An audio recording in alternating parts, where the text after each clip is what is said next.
Ja, so in vandag se dae het ons regtig wat nodig. Dit is ek val elke keer. Stel jy net die Here weer op my stap, dan weet ek my hoop is Jesus.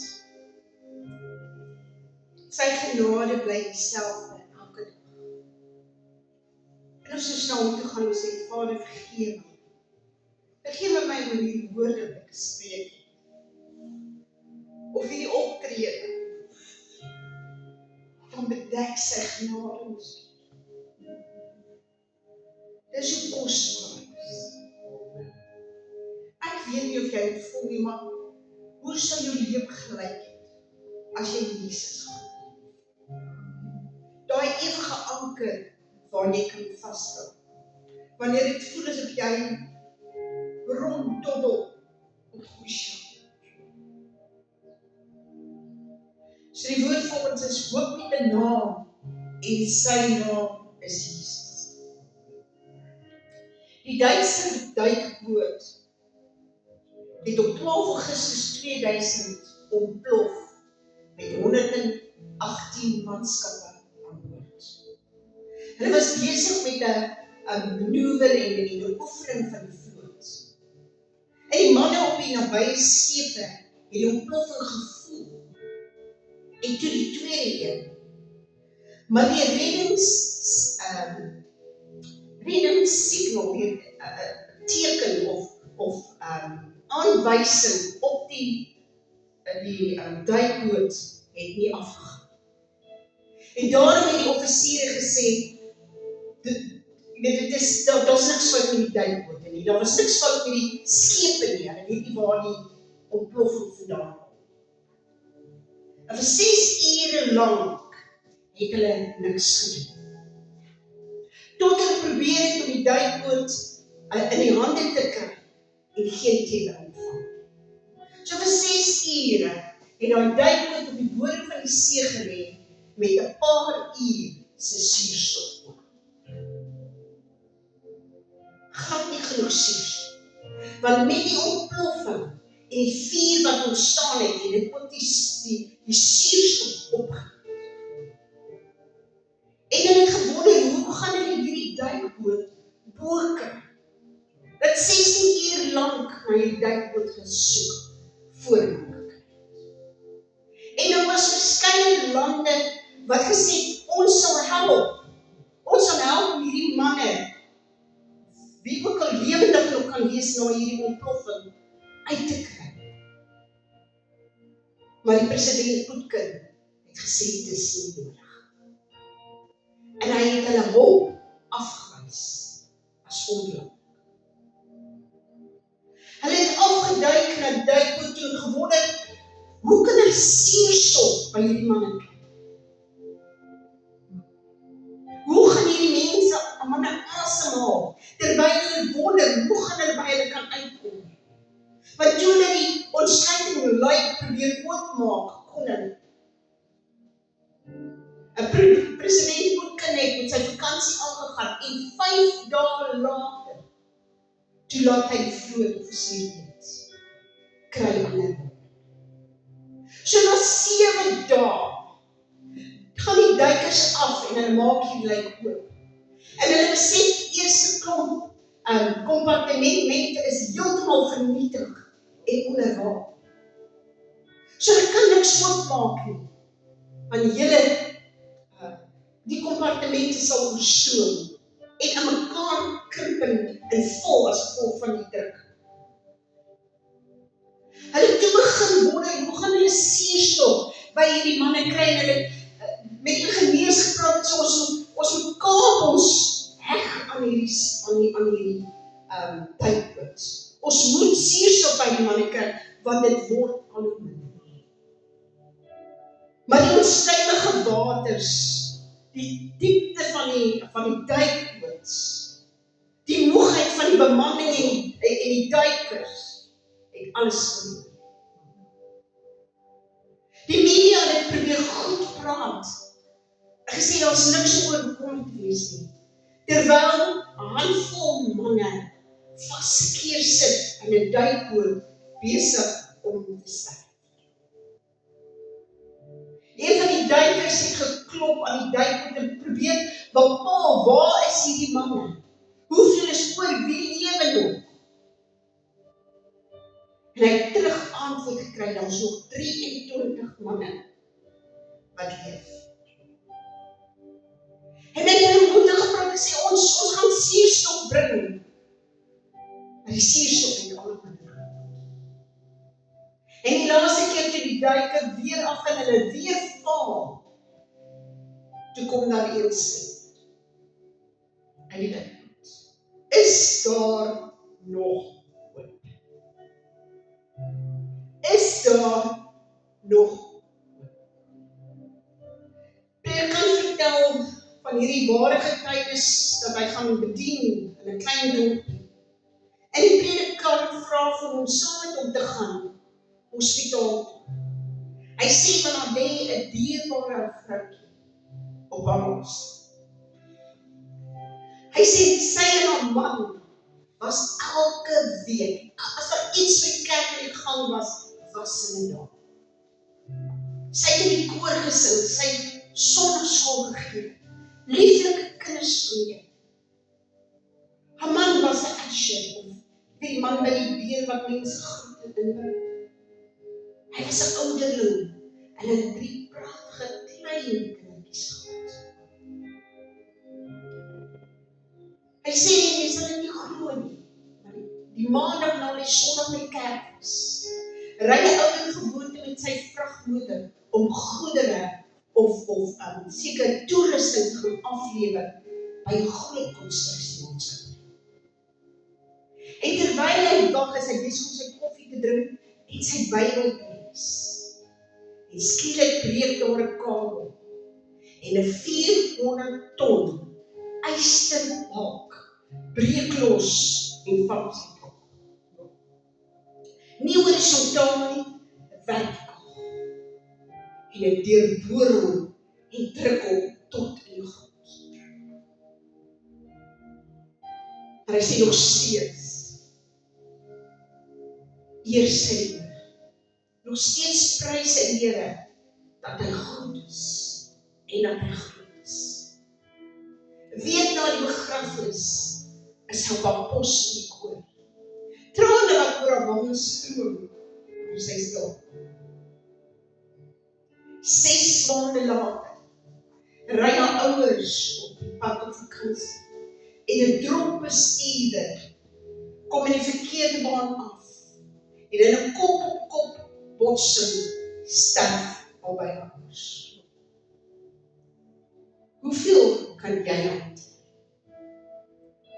En nog steeds prys sy Here, nog steeds vertel sy van sy God, en sy is daar. Sy het na die kinders. En die predikant sê, sy begin kla van hoofpyn. En toe hulle uiteindelik dokter toe vat, en al die skanderings doen, en die toets, toe word bepaal dat sy aggressiewe breinkanker het. Dit kan nie gebeur. En sy het niemand om haar 3 kindertjies te neem. En terwyl hy daar by haar is in die hospitaalkamer, peel sy iets. En die predikant buig af, en sy sê, my hoop is in die Here. Hy het my beloof, dat my 3 kinders geen tekort sal ken, en hy het van 'n fantastiese nuwe ouers uitgesoek. Hoop. Spreuke 13 vers 12 sê, het genoeg.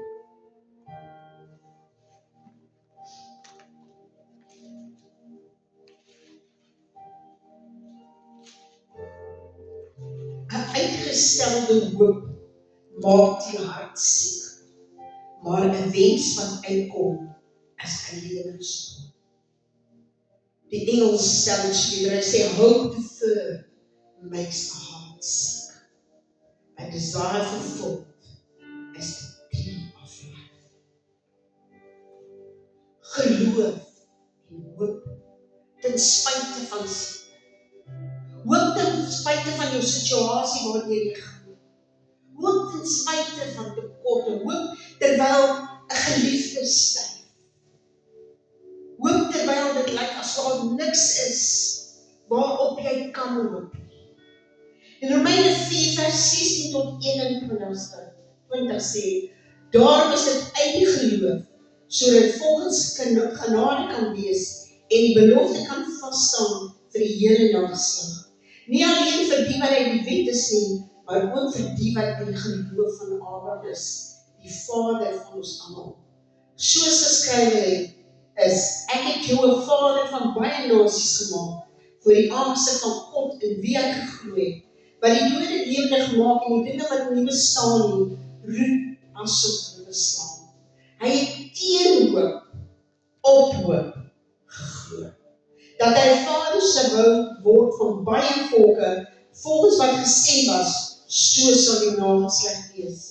En sonder om te verstok in die geloof, het hy, al was hy omtrent 100 jaar oud, nie gelet op sy eie liggaam wat al reeds verstorwe was, of op die verstorwende toestand van die moederskoot van Sara nie, en hy het nie deur ongeloof aan die belofte van God getwyfel nie, maar hy is versterk deur die geloof en het aan God die eer gegee, en was in volle oortuig dat hy oor die mag het om te doen wat hy beloof het. Hoop teen hoop. Hoop jy as alles moeilik en kans? Hoop jy as jy so lank nog aan die beloftes glo en dit nog steeds nie sien? Hoop jy as jy na mense se lewens kyk en jy sien alles val net uit mekaar? Kan jy hulle bemoedig met hoop? Die Here sê hoop het 'n naam en sy naam is Jesus. Die God van die onmoontlik. Die God wat uit die baarmoeder van 'n maagd gebore word. Aan 'n kruis sterf en opstaan. Hy is ons hoop. Jabes was in 'n hopelose situasie. Die woord sê vir my, sy moeder het hom in smart gebaar en toe sy hom die eerste keer sien, toe noem sy hom Jabes. En sy naam beteken man van smart. En as jy besef hoe kosbaar en hoe kragtige naam is, dan sal jy weet dat elke keer wanneer hulle hom geroep het, elke keer wat hulle sy naam gesê het, hierdie vloek, man van smarte, oor hom gespreek.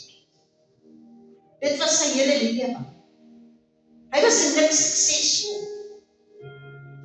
En dan kom hy en hy maak besluit dat hy hoop teen hoop gaan toepas. Hy gaan na hierdie God gaan, wat niemand sy naam eers mag noem nie, en hy gaan tot hom. Wat doen jy as dit lyk asof jou hoop heeltemal vernietig is? Wat jy miskien voel, jy kan nie jou kop oplig. Dat jy vir die Here sê, Here, ek kan nie meer nie. Wanneer dit lyk asof die Here stil is, hy antwoord jou. Maar weet jy wat vir my wonderlik is van die woord?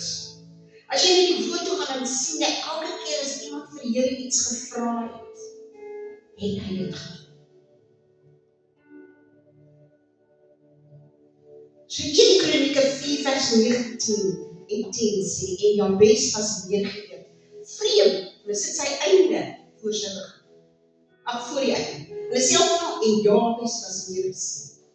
Hy was 'n man van smarte. As sy broers, en sy moeder het vir hom Jabes genoem gesê, ek het met smart gebaar. En Jabes het die God van Israel aangeroep en gesê, as U my ryklik seën. En ons sal sê, jy kan dit nie bedoel. Selfsugtig. Maar die woord van my sê, die seën van die Here maak ryk en voeg geen trane. Ons is bedoel om seën. om die hoop wat in ons is, te verklaar in ander wêreld. En hy bid en hy sê, Here, seën my ryklik. Verneder my grond. Here, ek wil meer hê. Hierdie klein natte grond wat hy dalk gehad het. Hy het gesê, Here, dit moet groter wees. En so kan ons ook elke dag bid en sê, Here, vergroot my grondgebied. Here, daar waar ek loop, Here, wys vir my, wie moet U woord ontvang.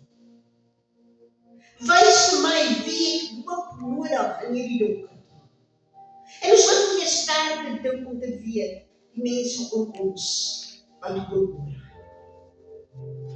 Maar as ons sal, wanneer ons moet praat van Jesus, want dit is die Jesus is die nie in onsself, want deur die Heilige Gees kan ons hierdie hoop aan ander gee wat ons soek. Miskien het jy self hoop nodig. Wat het jy dalk nodig om sê, Here, ek het hoop. Is daar nog? Is daar nog?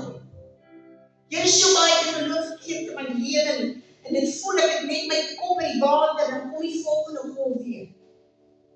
Here, ek is besig om te verdrink. En soos die discipels sê, Here, gee U dan nie op.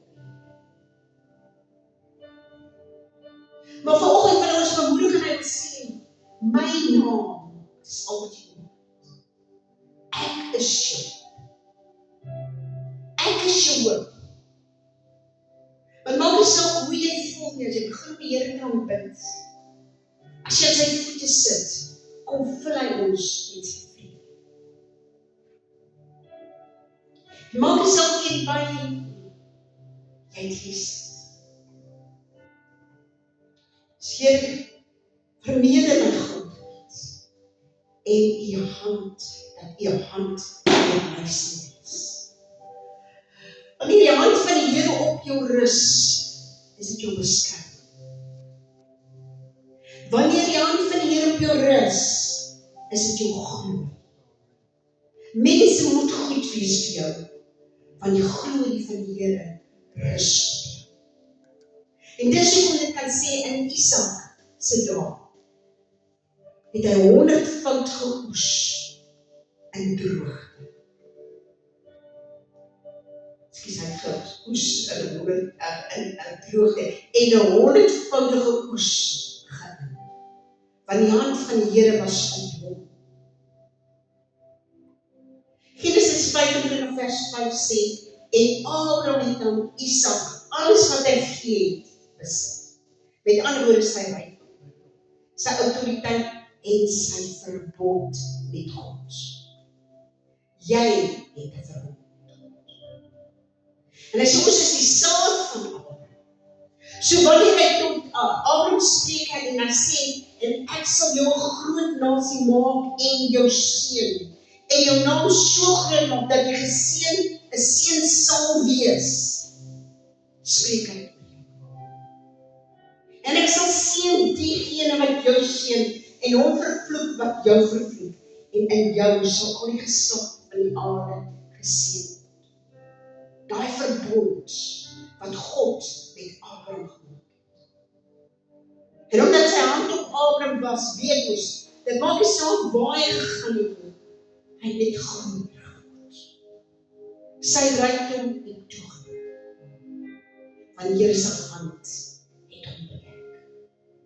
Selfs kere wat hy teen waarheid gegaan het, en gesê, dis sy vrou, het daai koning, dis my suster, terwyl dit sy vrou was, en die Here nog steeds, dat daai koning hom seën, want sy hand was op hom. Maar aan die seuns van die byvroue van Abraham, het Abraham geskenke gegee, en hulle laat wegtrek. Maar Isak kry dit as. En ja, die rykdom is belangrik. En die autoriteit as stamhoof is belangrik. Maar die verbond van God, dit moet ons oorgee. En die Here sê, hy sal sy verbond nooit ontheilig, of sy woorde verander, wat uit sy mond uitgaan. Wat het uit sy mond uitgegaan? Neem jou voort. Elke belofte in hierdie woord is joune in Christus. As hy dan sê, hy gee vir ons vrede, wat geen mens vir ons kan gee. Hoekom sit ons in vrees? As hy sê, al die goud en al die silwer behoort aan my, hoekom glo ons? Hoekom vertrou ons nie die Here vir sy voorsiening? Maar as ek na die einde van die maand toe gaan, dan begin ons plan. Ons het 'n verbond met die lewende God. En Jesus is sy naam. Hy is die woord van God. Hy kan nie verander. Hy maak nie saak waar deur ons gaan nie. Hy is by ons. Hy beloof hy sal ons nooit begewe of verlaat. Maak nie saak of jy ook vra, Here, is daar nog? En antwoord Jesus, hier is ek. Ek is. Hierdie is geneem uit 'n boek, When God Was Taken Captive, deur W. Aldrich Moleman. En hy skryf, hy was nie 'n kunstkenner. Hy sê, maar partykeer sien jy 'n skildery of 'n prent wat jou tot stilstand ruk. Wat so hard met jou spreek, dat jou lewe moet verander. En hy sê, jare terug, toe kom hy af op hierdie skildery, of dan nou foto, hy nou nie dit verklaar, van 'n afgebrande woudhut, met die koorstensel. Alles vernietig. En voor hierdie hut staan 'n ou verweerde man. Al wat hy aan het, is 'n wit wes en sy wit long johns. Dis al wat hy het. Langs hom staan 'n klein seentjie. Die ou rokkie wat hy aan het, is vol plekke. En trane oor sy oë stroom. En dan sien jy onder die skildery, die prent, hierdie eenvoudige woorde, maar so lewensveranderd. Has child, God is not dead. Has child, God is not dead. Vanoggend wil ek jou bemoedig. En ek wil sê, hoop. Hoop op die een wat is. Hoop op die een wat was en sal wees tot in alle ewigheid. Hy is jou hoop. Sy woord is die brood wat op ons eet.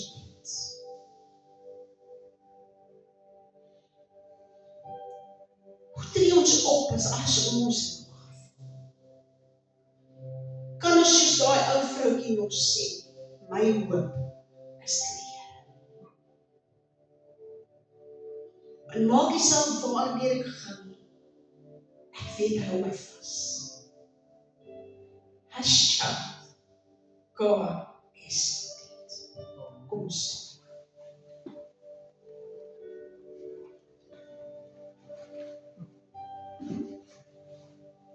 Dit ons praat hierdie week so baie ek en een.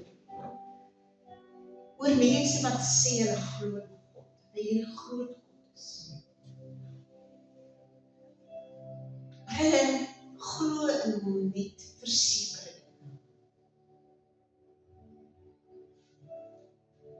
Hy is my mag om alles te doen. Hy is my magte om ons te dra deur die donker nag.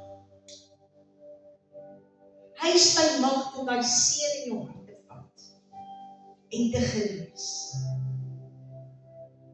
Hy is my magte om daai rebelse kind te terug. Hy is nog steeds by magte om te genees.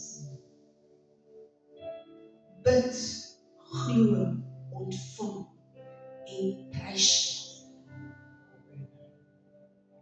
Hy is getrou, maak nie saak waar jy gaan nie. Ons lewe in 'n gevalle wêreld.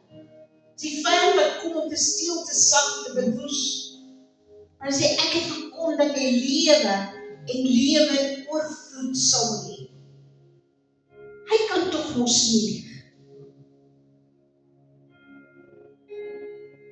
Kom ons vat weer sy woord.